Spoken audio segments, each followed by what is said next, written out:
The idea that we live in a sick society has spread everywhere. Is it patriarchy and toxic masculinity, or feminism and the feminization of men? Or what about unchecked immigration? Or wanton white supremacy?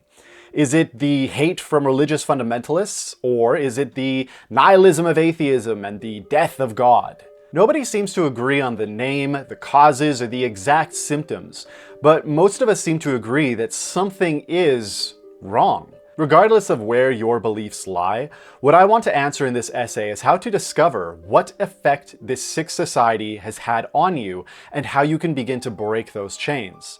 I'll explain everything you need to know in this video, but in my essay on conformity and nice guys, I talked about the development of social identity throughout your teens. As you entered adulthood, you were given an external compass consisting of the social norms, rules, and regulations of your culture. One consequence of this is that we assume the external compass is the natural way of things. In other words, we find it very difficult to question the external compass of our culture. Given the introduction to this video, you can already see the issues here. What if that natural way of things has been defined by a sick culture? Here's the question you should be asking yourself at this point. Why would people allow themselves to conform to sick cultures?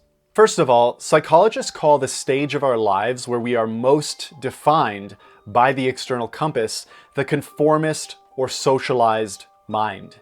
From now on then, when you hear me say conformist, I am using it in a very specific technical sense.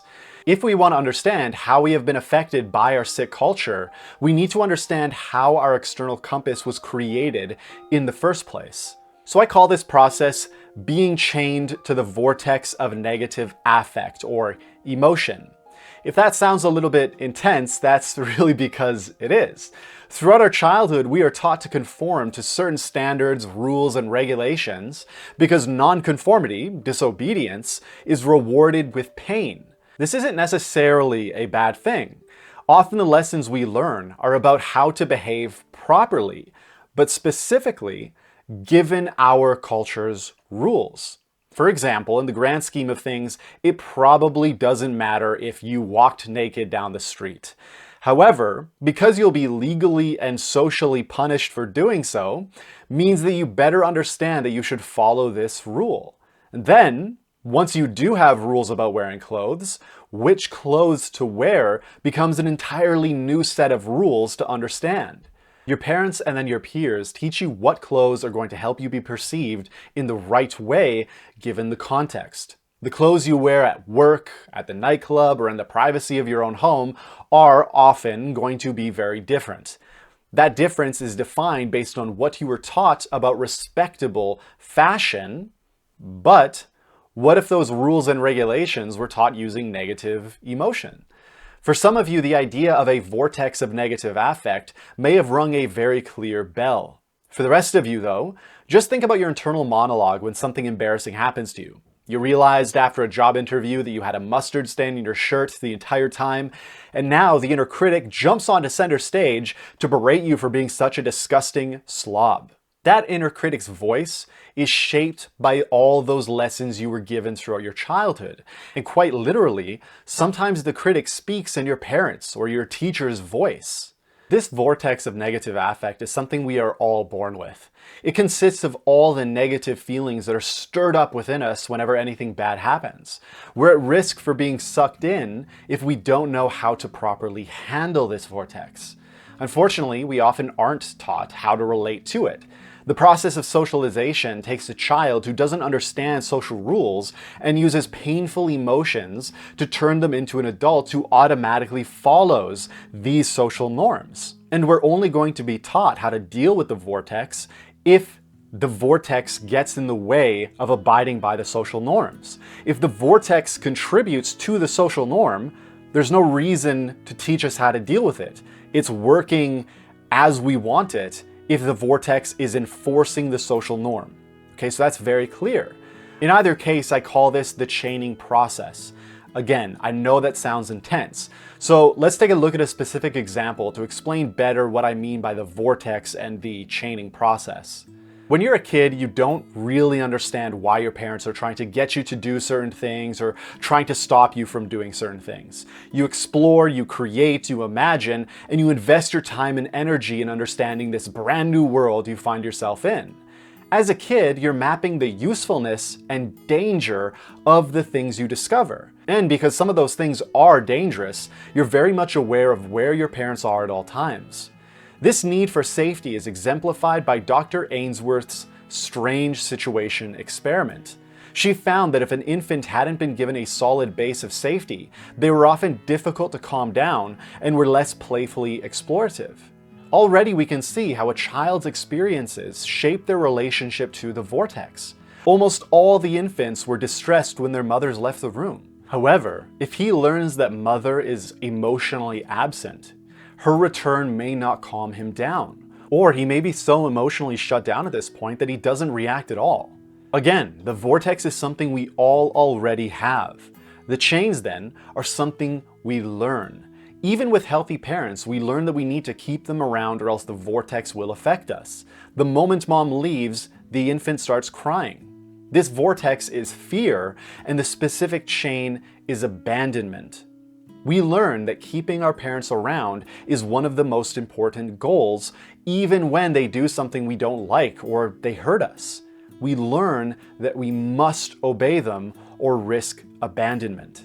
However, with the worst of Ainsworth's infants, this specific chain that tied them down was an insecure base in the form of their emotionally absent mothers.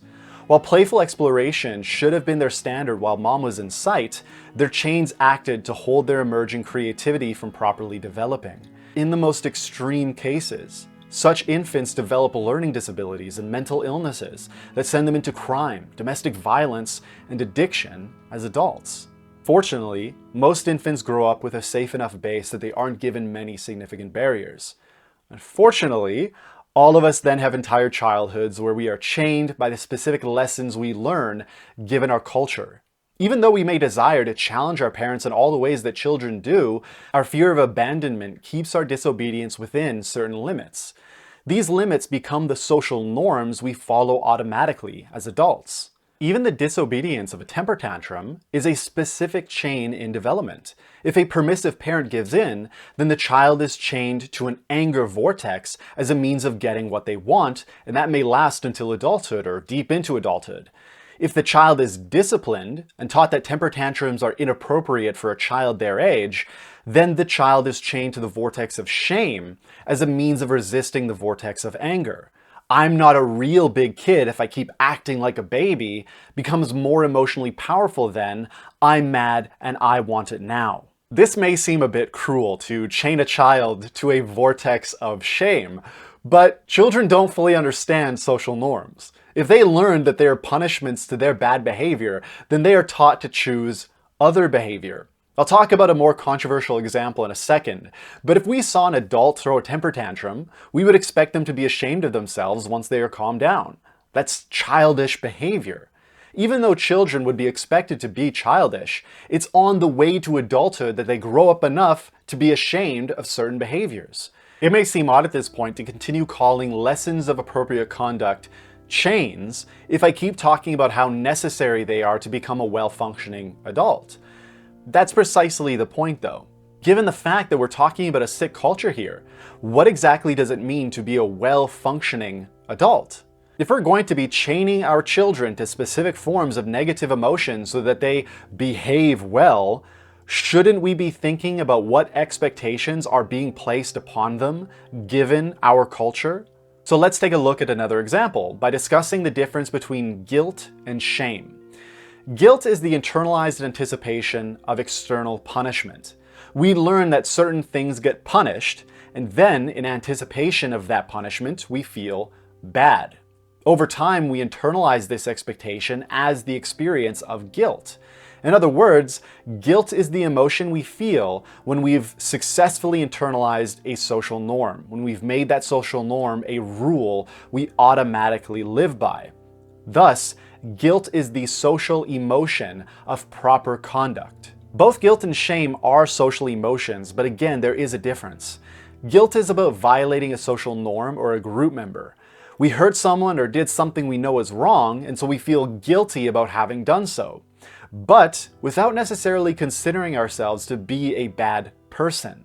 Shame, though, is specifically caused when we violate a social norm or a group member, and we view this as a part of our identity. This is not merely about hurting someone we care about and feeling bad about it. It is a specific claim about our identity as a good or bad person. Just think about what this implies about your social identity. If you've been taught that bad people feel, think, or do certain things, then you're far more likely to feel intense shame anytime you sin in those ways. In a sick culture, you learn that the shameful sins that make you a bad person can be anything from acting too girly to having any sort of sexual feeling, all the way to being interested in the wrong things or wanting to wear the wrong clothes.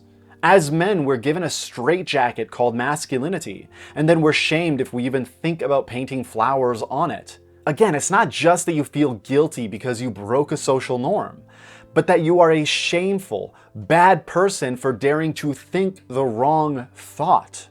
In this way, your social identity, your external compass, is not merely a way to guide you through your culture by having you behave in the proper way. This process of socialization defines the very structure for how you make sense and meaning of the things you experience. Here's a simple example. Go talk to someone about reducing the age of consent. Yeah, how about no? Just the mention of a thing fills people with disgust and outrage. So to be very clear, very clear, I am not in any way saying that we should change the age of consent. That is not what I'm saying.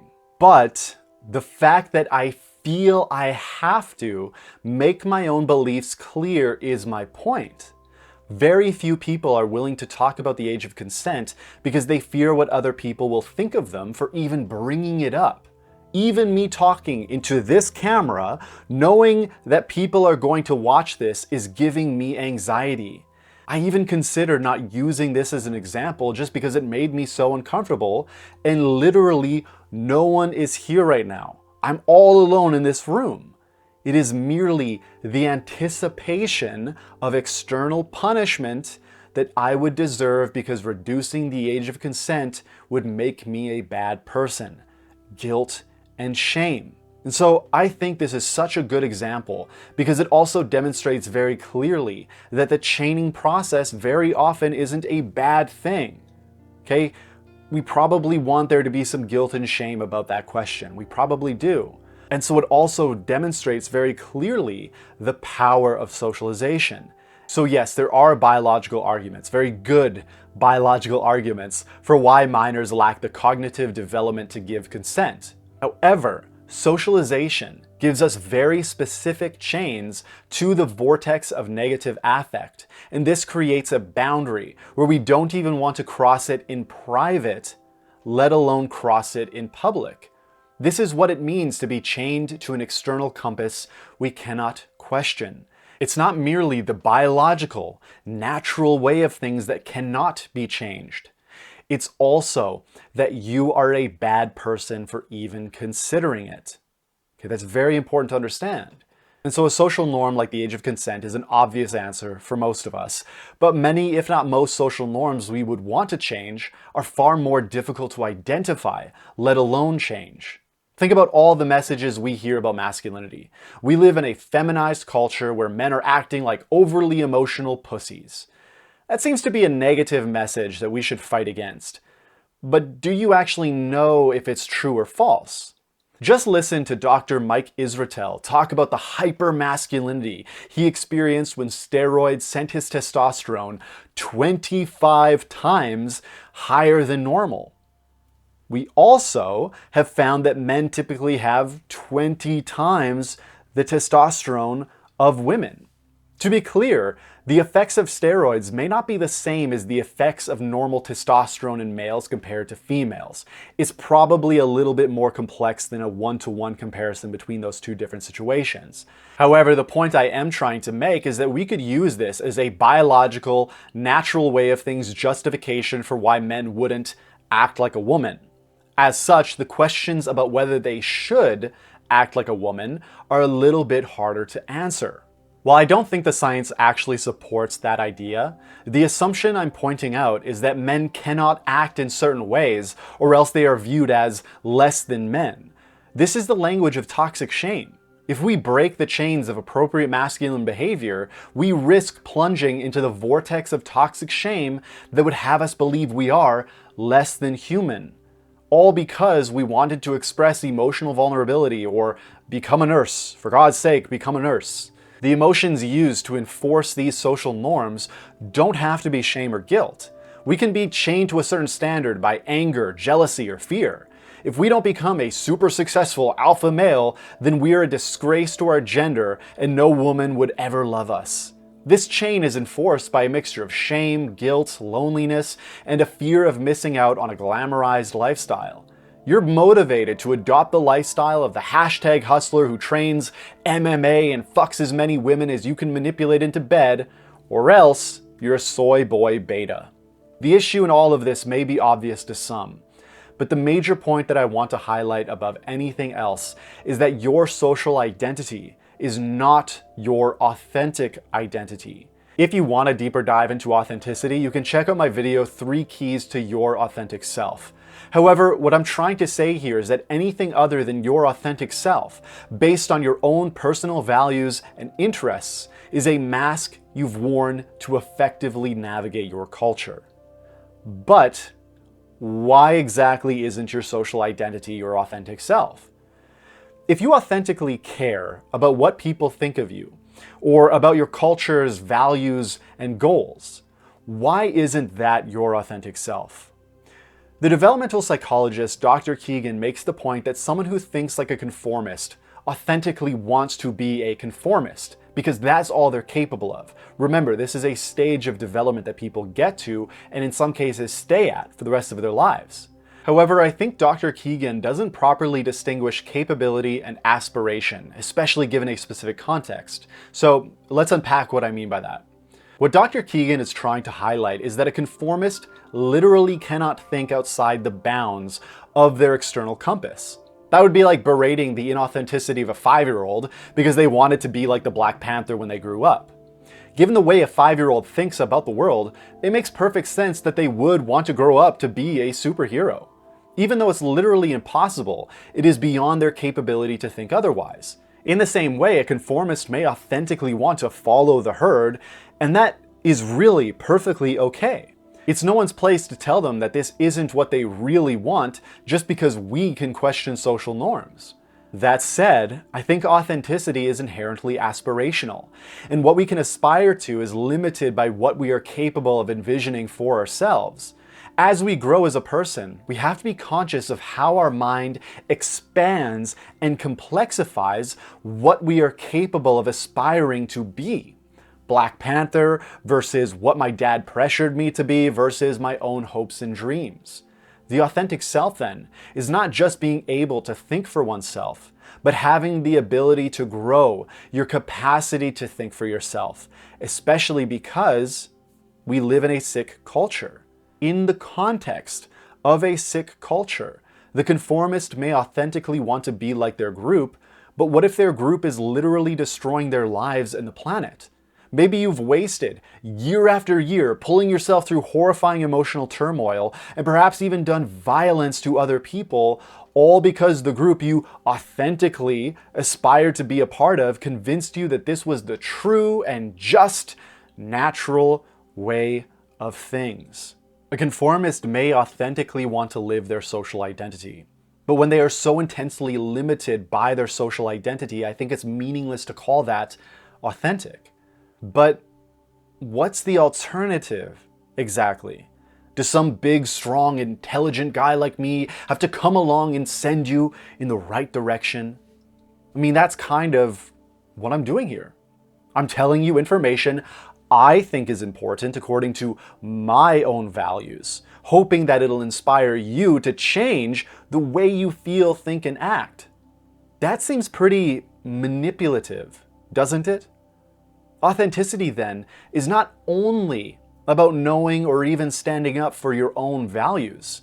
It is also about being aware of how social norms influence you, how social pressure influences you, even when, and perhaps especially, it is social pressure from people you agree with or people who seem to want to help you.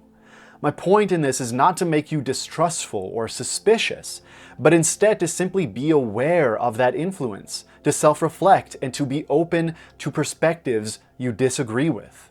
This process is so important in healing from a sick culture, because social identity in the mind of a conformist is something they must live.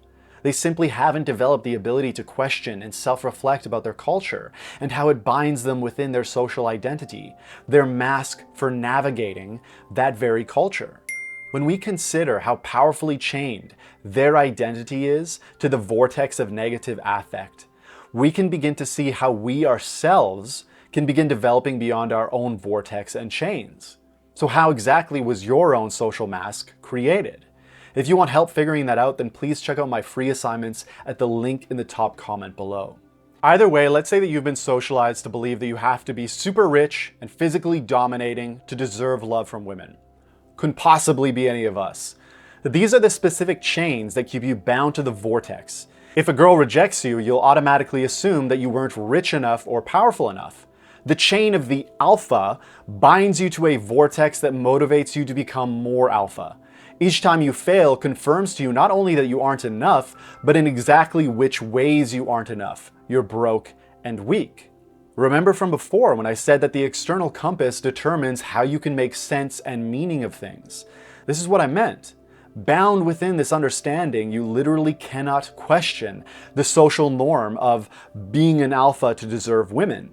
You become trapped in a false dichotomy. You either accept your place at the bottom of the hierarchy as this shameful, less than human mistake, or you work to become more alpha. This creates a culture of self-improvement, which seems quite empowering, but it's one where you only feel like you're becoming more worthy when you're becoming more alpha. However much improvement you make, you're still trapped by those chains. Someone like Andrew Tate has become very popular with young men for all of these reasons. He often uses shaming tactics in order to send the vortex spinning, and then uses specific chains to bind his audience to that vortex. He surrounds himself with women, expensive cars, and all the trappings of luxury, and then says if you can't get these things, well then you must be a beta. He creates something for men to aspire to as a means of healing the pain of the very vortex that he himself spun. Red Pill itself often uses biological arguments like the ones I used above to justify their worldview as the natural way of things. They then create a shame-based narrative about how you're not a real man if you don't attain the vision they provide. Without the ability to manage the pain of this vortex, you cannot even begin to identify the chains, the specific social norms that tell these young men what it takes to deserve love, success, and happiness. How can we expect them to develop beyond the conformist stage of their lives when their entire social identity, their sense of self-worth and personhood is bound so tightly to conforming to these standards? Then, let's consider findings that about 50 to 75% of people in the US are conformist, with most of them being a little bit above conformist. Unfortunately, being a little bit above conformist basically just means that you can maximize conformity. This is that person who can become very wealthy and successful, but they can only do so by the standards of their external compass, of their culture. Improving social status is little more than the pursuit of the prettiest mask, but it is a mask nonetheless. I'm not trying to say that all the work someone put in to become successful is meaningless. That's not fair to them. My point is just for us to recognize how it is bound by the standards of their culture, because they cannot yet think beyond that culture. In the next video, I'm going to go deeper into this model of the conformist, because the doom and gloom is not over yet. There is more to this prison that we find ourselves in, but there is hope because there is a way out. The purpose of this channel is to give you a toolkit to be able to pull yourself out of the vortex and break your chains so that you can begin defining yourself, your life, and your self-worth in ways that actually matter to you. If that means making money, getting jacked, learning how to fight, and having sex, hey, all the power to you, man. It's your life. Just make sure it is actually what you want and not because you've been bound to a sick culture that has made it too painful to question. Either way, that is enough for today. Thank you for your time and attention. Please hit the like button and subscribe for more conversations on masculinity, psychological development, and the cultivation of a personal mythology. Thank you so much again, and all the best to you on whatever journey you find yourself on.